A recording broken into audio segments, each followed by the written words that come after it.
The Sith didn't just build weapons, they built things that think, things that talk, things that wait. From a chatty pyramid that slowly rewrites your personality to a sentient staff that destroyed an entire planet out of spite. Today, I'm breaking down every dangerous Sith artifact, starting with the one that looks the most harmless: Sith holocrons. Think of a Sith holocron as the galaxy's most dangerous paperweight. It's a small crystal pyramid, and when you open it, a 3D projection of the Sith Lord who built it appears and starts talking to you, teaching you, guiding you. Sounds almost helpful, right? Here's where it gets dark. The corruption isn't some dramatic lightning bolt, it's gradual. The holocron talks to you like a mentor, feeds you just enough dark side philosophy that you don't even notice your thinking is changing. And the Jedi classified these among the most dangerous artifacts in the galaxy, specifically because the corruption is almost impossible to detect until it's too late. Ezra Bridger learned that the hard way. He pulled a Sith holocron from the temple on Malachor and kept consulting it for months. His master Kanan eventually had to confiscate it because Ezra was visibly drifting toward the dark side and didn't even realize it.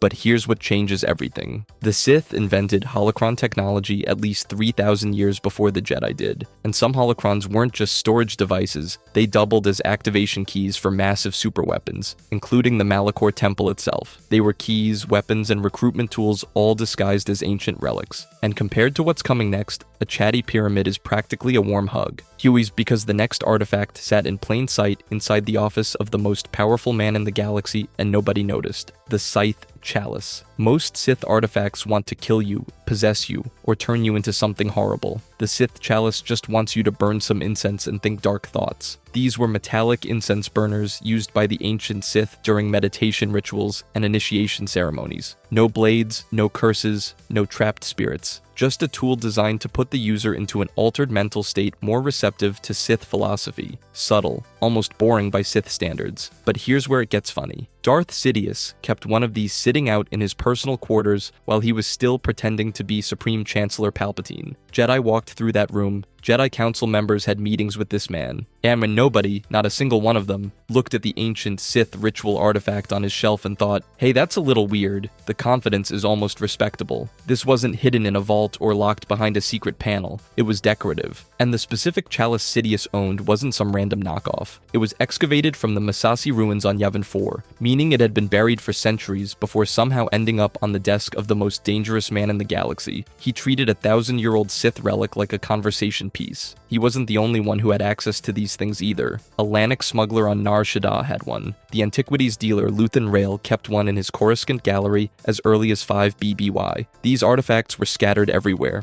hiding in plain sight, because unlike most Sith relics, they don't reach out and corrupt you. They just quietly make the dark side feel a little more natural, which is arguably scarier than a weapon. But if you want actual navigation-grade Sith technology, the next artifact could literally guide you to the most dangerous planet in the galaxy, the Scythe Wayfinder. Think of the most dangerous lock in the galaxy. Now imagine the key doesn't blast open a door or unleash some ancient weapon, it just shows you where the door is. That's the Sith Wayfinder, and that simplicity is exactly what makes it terrifying. Built from Cathal resin and Cybotaro wax and glass, the Wayfinder looks like a four-sided pyramid. Not a holocron, though people confuse them constantly. Here's the thing, the Wayfinder is actually the direct ancestor of holocron technology. Navigation came before knowledge storage in Sith civilization, which tells you everything about their priorities. They figured out how to find hidden places before they figured out how to record what they learned there. But the Wayfinder only does one job. It guides a ship safely through the unknown regions to Exegol. Without one, the journey is effectively suicide. Unstable hyperspace conditions, uncharted anomalies, gravitational nightmares. No standard navicomputer can plot that route. You either have a Wayfinder or you don't go, and only two were ever made. Under Darth Bane's rule of two, one Wayfinder was given to each Sith Lord. Darth Vader received his through the Eye of Webbish Bog on Mustafar.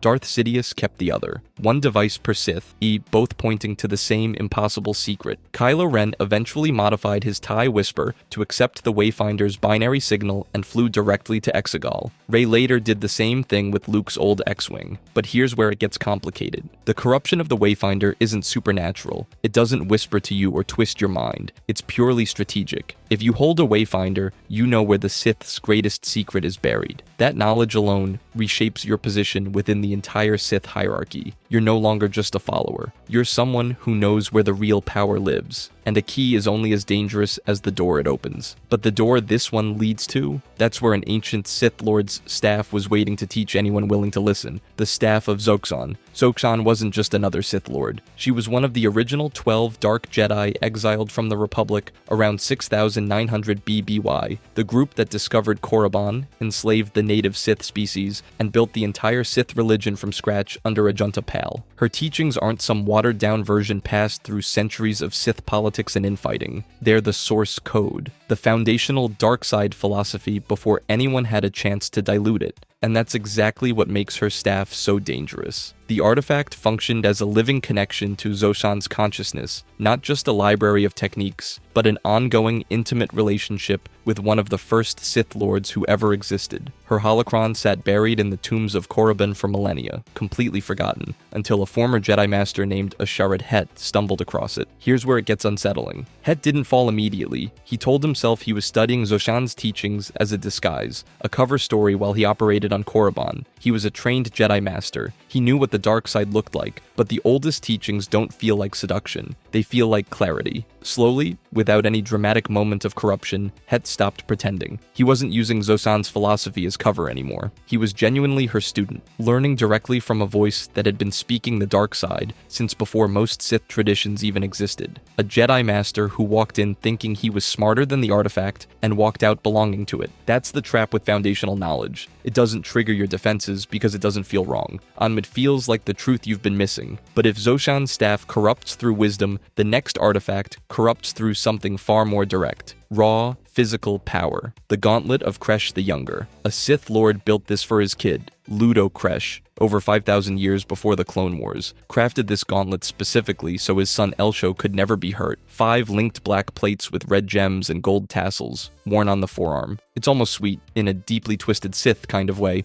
But here's what it actually does. The gauntlet generates a web of dark side energy, roughly 1/3 of a meter around the wearer, and anything that enters that zone without the wearer's consent gets dealt with. Small objects are vaporized instantly. Larger objects get thrown back with serious force. Shiyu blaster bolts are absorbed, and can be redirected at whoever fired them. Even telekinetic force attacks get repelled like they're nothing. And it doesn't stop there. This thing survived direct lightsaber strikes. It even worked against Yuuzhan Vong biotechnology, which is force dead. That means the gauntlet could protect you from enemies that most force powers can't even touch. It's arguably the most complete personal defense system ever created in Star Wars. But the gauntlet's history is pure chaos. The fallen Jedi Hazen used it in a scheme to overthrow the Jedi Council. When that failed, it got locked in a vault on the moon Dry 2. Then the Jedi and Death Watch fought over it. Then someone tied it to a rock and threw it into a river. Darkside cultists eventually fished it out, killed each other over it, and it bounced around the black market until Darth Cryptus finally acquired it. Now here's where it gets really interesting. The gauntlet has one fatal flaw, and it's you. The protection only blocks contact you don't consent to. Anyone who can trick you, earn your trust, or get close enough that you lower your guard can reach you just fine.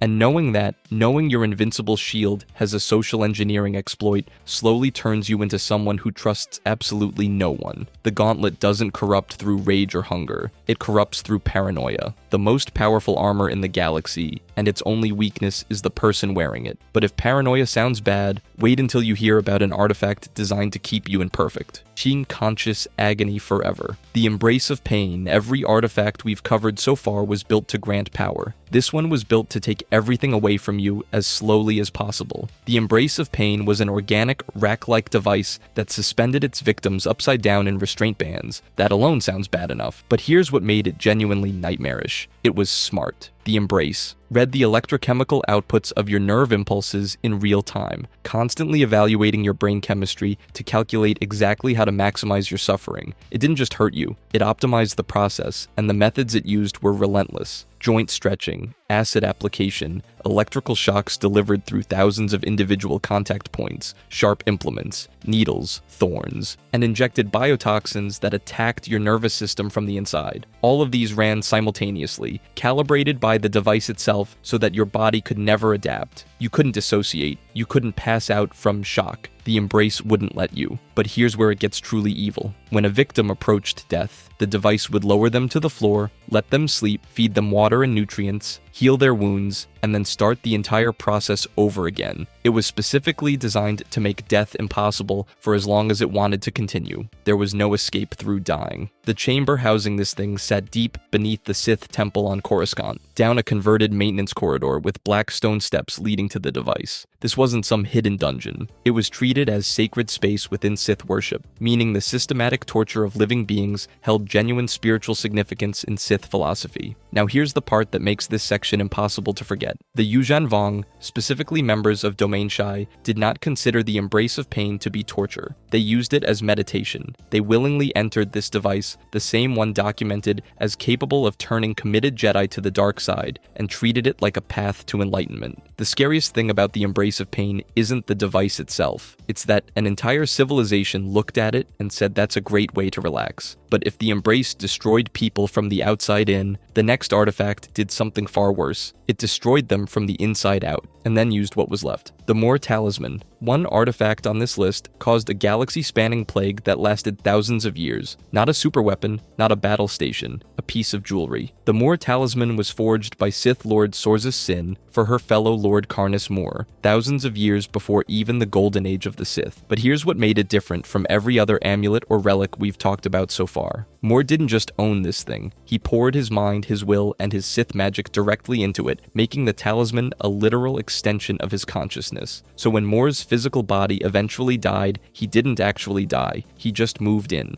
His spirit lived inside the talisman. He could appear as an apparition to whoever was wearing it, communicate with nearby Force users, and whenever his current host died, the artifact would automatically seek out the most powerful Force sensitive in the area and latch onto them. This wasn't a haunted object. This was a dead Sith Lord, still running his agenda from inside a necklace. But the real horror was what it did to everyone else. Any non-Force sensitive who got struck by the talisman immediately contracted the Rakghoul plague and transformed into a mindless, mutated Rakghoul far faster than natural infection ever could. And under a Force user's command, it could convert every suitable being within a wide radius simultaneously. You could generate an entire army of monsters in minutes. Moor essentially weaponized a pandemic and strapped it to his soul. And here's where the scale gets truly insane. Jedi Master Celeste Morn was exposed to the talisman in 3965 BBY.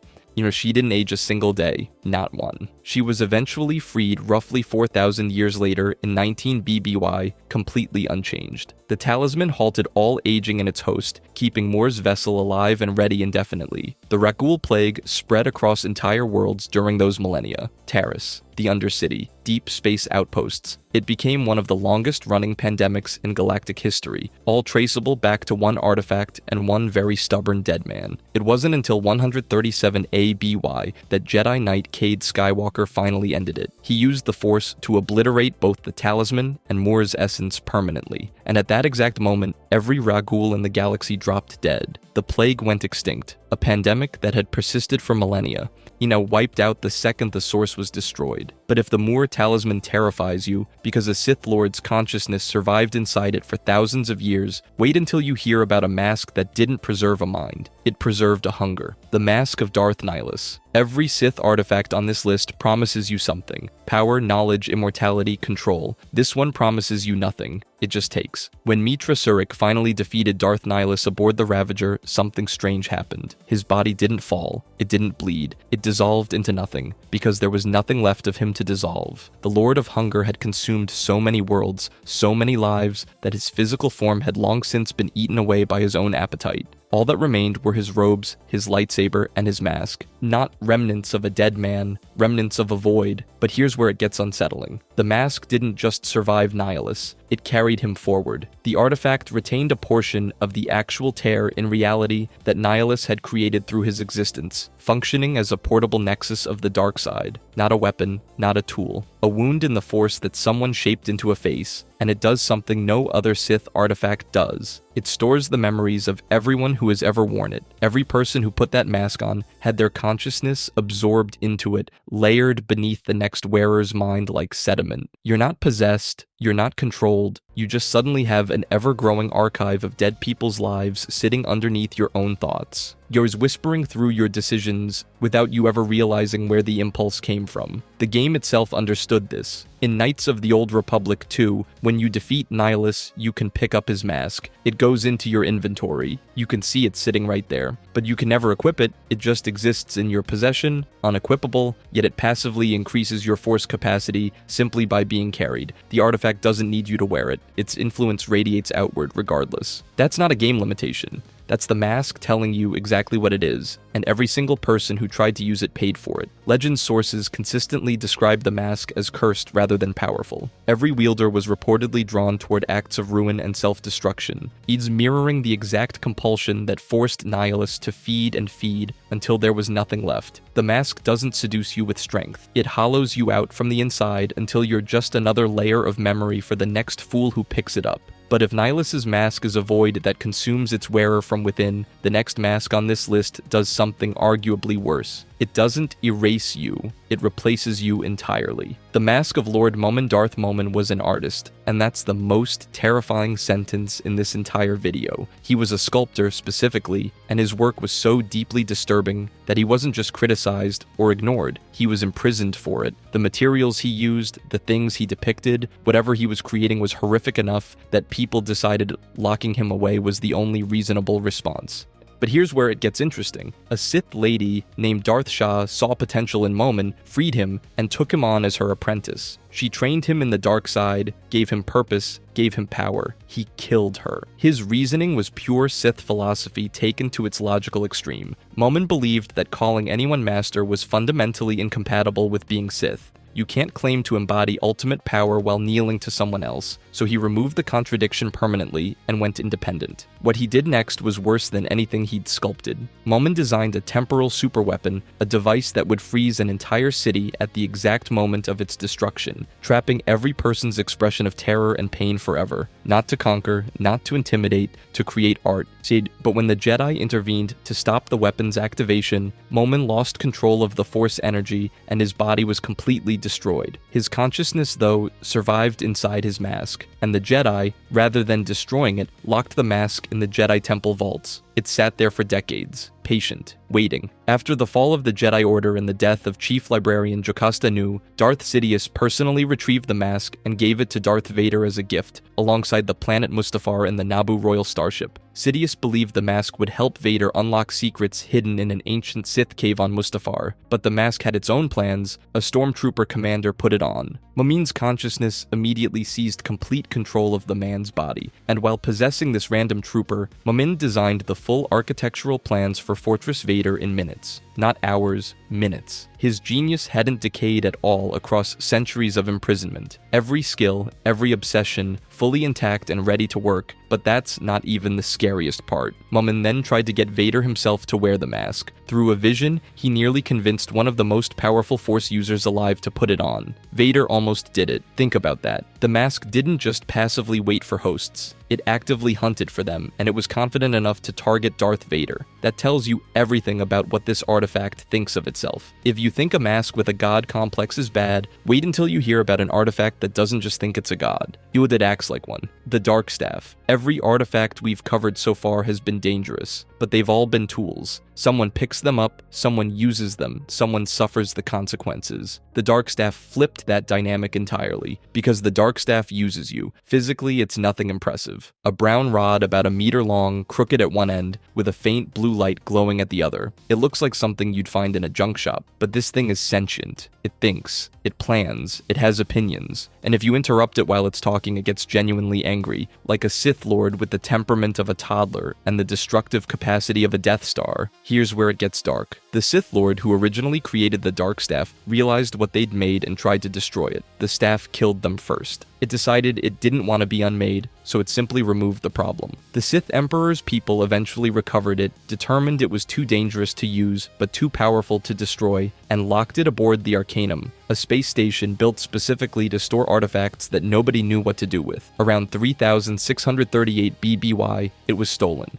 But the staff's real masterpiece was what it did to the Obli species on the planet Oblis. After falling into their hands, the Dark Staff manufactured a crisis from nothing. It summoned a shadow creature to the planet's atmosphere, then convinced the Obli that they needed to weaponize the staff to fight it. The Obli powered it up. The staff destroyed the entire planet. Every living thing on Oblis gone. The debris became what we now know as the Cooleran asteroid belt. The staff engineered an extinction event as a side project, and it wasn't even the staff's endgame. It just needed the energy, and the manipulation didn't stop there. A researcher named Len Marcus later studied ancient inscriptions about the Dark Staff and concluded it could control minds. The inscriptions actually described its ability to warp and destroy minds. Completely different thing. But the Dark Staff let Marcus believe the friendlier interpretation because a deluded pawn was more useful than a terrified one. This is what makes the Dark Staff uniquely horrifying. It doesn't just want power. It believes it has a fundamental right to end lives, consume the Force itself, and decide which beings deserve to exist. It's not mindlessly destructive. It's strategically cruel, patient, and genuinely condescending about the whole thing. But if the Dark Staff weaponizes destruction, the next artifact weaponizes something arguably worse, time itself. The Fermata Cage. Darth Maulman didn't want to kill people. He wanted to freeze them at the exact moment of peak terror and preserve their screaming faces forever, as an art project. Let that sit with you for a second, because this is where Sith philosophy stops being about power or conquest and becomes something genuinely unrecognizable. Maulman wasn't trying to win anything. He was trying to curate. The Fermata Cage is an hourglass-shaped device containing miniature black holes held in place by a dark side energy matrix. It freezes people in time at the exact moment of capture, preserving them indefinitely in total temporal suspension. Not stasis, not cryosleep, frozen in time. And the victim doesn't age, doesn't think, doesn't experience the passage of seconds or centuries. They just exist, locked in whatever expression they wore when the cage activated. But Maulman didn't build this as a weapon. He built it as a canvas. His entire philosophy revolved around capturing suffering at its most raw and intense, then preserving it permanently so he could admire it. The screams, the wide eyes, the exact muscle tension of someone realizing they're about to die. Maulman wanted to own those moments the way a collector owns a painting, and releasing someone from the Fermata Cage requires a massive influx of dark side energy, either channeled from a powerful Force user or harvested from living beings nearby. Even the act of freeing someone demands death or corruption. Yeah, there's no clean way to interact with this thing, but here's what really sells the scale of threat. Lady Kyra, leader of Crimson Dawn, specifically plotted to use the Fermata Cage to trap both Darth Sidious and Darth Vader simultaneously. A crime boss looked at the two most dangerous Sith Lords alive and said, yeah, the Fermata Cage can handle both of them. That's the kind of confidence this artifact inspires. The contrast with the Dark Staff is what makes this fascinating. The Dark Staff wants to annihilate everything. Maulman wanted the opposite, to preserve suffering perfectly, indefinitely, in exquisite detail. One is destruction, the other is collection. And honestly, there's something about the Fermata Cage that feels worse. Destruction ends. Being frozen at your worst moment forever, while someone admires your pain like it's hanging in a gallery, that's a kind of cruelty the dark side was never supposed to reach. But if you think freezing people in time is the most devastating thing a Sith artifact can do, wait until you hear about the one that nearly drowned an entire civilization. The Star of Iskalon. Most Sith artifacts come from tombs, temples, or ancient worlds drenched in the dark side. This one comes from the bottom of an ocean, and that alone should tell you something is wrong.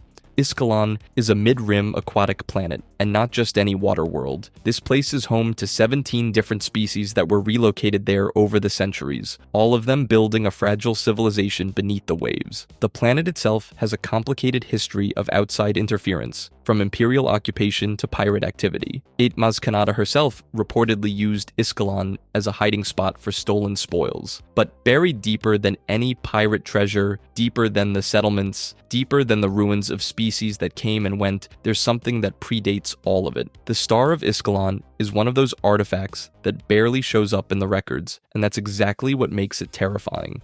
Because the Sith artifacts we know everything about are the ones that were studied, contained, cataloged. The ones we know almost nothing about are the ones that were too dangerous to document, or worse, the ones that destroyed everyone who tried. Here's where it gets interesting. The aquatic environment of Iskalon isn't incidental to the artifact. It's essentially a natural prison. Water, pressure, isolation, the thousands of feet of ocean acting as a barrier between the star and anyone foolish enough to go looking for it. The planet's entire ecosystem functions almost like a living vault. 17 17 species coexisting above an object none of them fully understand, living their entire lives on top of something that could theoretically unravel all of it, and the few references that do exist suggest the star doesn't work like other Sith artifacts. It doesn't corrupt through whispers or visions, it doesn't promise power, the dark side energy signature around it is described as passive, almost dormant, like it's waiting, not reaching out, not pulling anyone in, just sitting at the bottom of an ocean, patient for thousands of years. That patience is the scariest part. Every other artifact on this list is aggressive. They want to be found, and they want to be used. The Star of Iskalon doesn't seem to want anything, and in the world of Sith artifacts, the ones that don't actively try to corrupt you are usually the ones capable of something far worse. Nobody has successfully retrieved it. Nobody has fully documented what it does. And considering what the retrievable artifacts have done to the galaxy, maybe the ocean should keep this one. If you enjoyed this video and want to see more, click the video on the screen now.